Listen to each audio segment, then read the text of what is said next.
Hi everyone, I'm Honglin Li. Now let me introduce our CVPR 2023 paper, Task-Specific Fine-Tuning via Variational Information Bottleneck for Weakly-Supervised Pathology whole slide image classification. The affiliations include Westlake University and Zhejiang University. The paper is constituted by the following contents.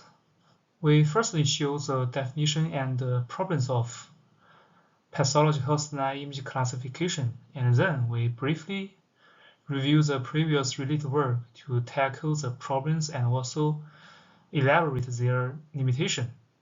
And then we derive our proposed method to better alleviate the problems. And at last, we perform extensive experiments to validate our method. So there are mainly two challenge problems of WSI training.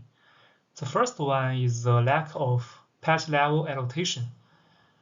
There are generally slide level diagnoses label being given, which is difficult to train AI diagnosis model. The second problem is that WSI is with large scale of resolution pixels, which hinders the parallel training of AI during backpropagation in neural networks. To deal with the above problems, previous related works focus on two aspects. The first one just focuses on WSI architecture like CLAM and TransMIL. They firstly extract patch level features with pre-trained CNN backbone, then use attention-based multi-instance learning to make final classification.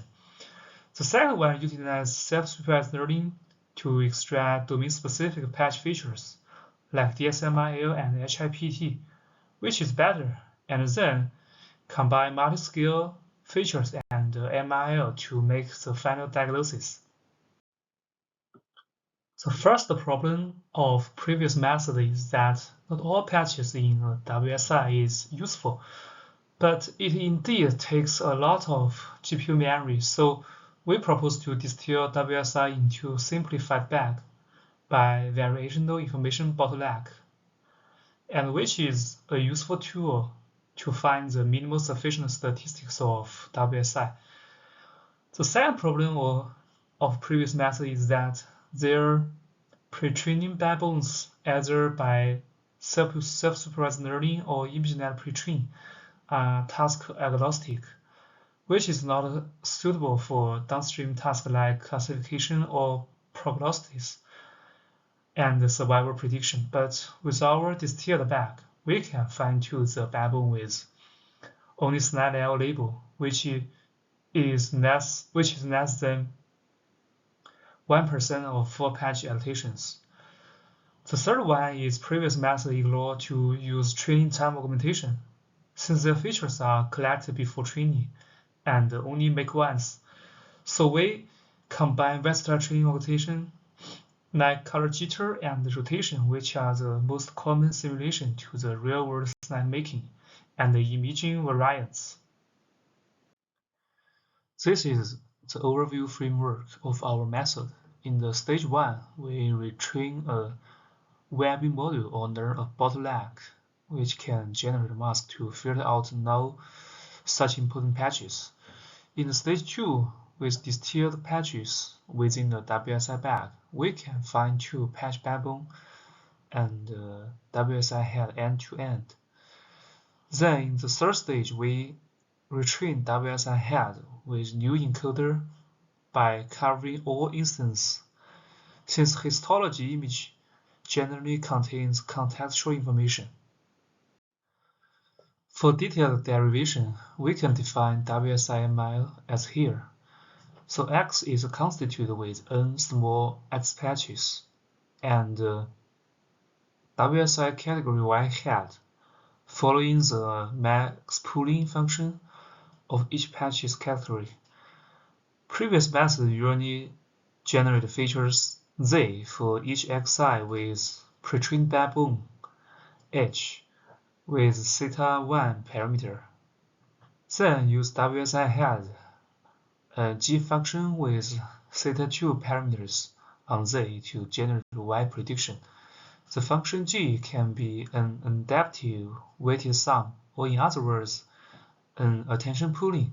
So the total equation can be written as f x with theta, which equals to this G-H function combination. So here we briefly show the process of the information bottleneck for MIL sparsity.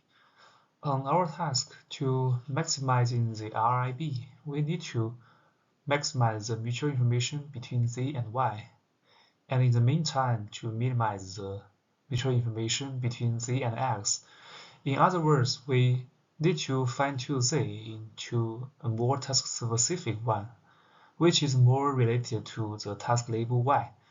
Here we show some derivation, which first learns the lower bound of RIB by variational inference, and can be represented as minus JIB here. So to maximize RIB, we can minimize JIB here. To filter out not such important patch features, we define a mask distribution M on Z. And with derivation with low rank and max pooling features of WSI-MIL, we can finally define the loss function. So check our paper and supplementary materials for more details for understanding. Let us review the three stages. First, VIB module honor a bottleneck which can generate mask. Second, with distilled patches in the WSI bag, find patch backbone and the WSI head end-to-end. Finally, we retrain WSI head with a new encoder and with all patch instance. Finally, we show some experiments to validate our method. We have used 5 datasets to validate our method. The Chameleon 16 and the TCGA-BRCA are both public on breast cancer. The LBP-CECA is our private dataset, which is cytology for cervical cancer. The last 2 data is used to validate the generalization on domain shapes. The Chameleon 16C is generated with random synthetic domain shapes, and the Chameleon 17 is a public dataset with multi-center collections. We run our experiments mainly by PyTorch with GPU. Here is a simple algorithm. The table 1 shows the slide level classification by using the ImageNet 1K pre-trained backbone, or the proposed fine-tune in the 3 datasets. The top rows show the different MI architecture. They are compared to select the top 3 state-of-the-art methods to validate the transfer learning performance using the ImageNet 1K or the FT. The bottom rows shows the competition of various traditional aggregation and feature evaluation methods by using the pre-trained ImageNet 1K or the fine-tune. So we can find that the representation learned by our fine-tune method can improve about 5 to 6 points with AUC metrics. In these slides, we also show the experiments of the combination on self-supervised learning and our fine-tuning. And then we show the generalization on domain shapes. We find that both these 2 experiments show promising improvements with our fine-tune method. Finally, we show some visualizations and ablation studies. We find that the fine-tune method is sensitive to the learning rate on the backbone, which may be because of the very weak supervision. However, the visualization shows more interpretability, and which is more important for the pathologist's daily uses. Here we also show some extensive ablations on the topic selection and the VIB training hyperparameters. If you have any problems or questions, check our paper or go to our GitHub to make issues. Thank you.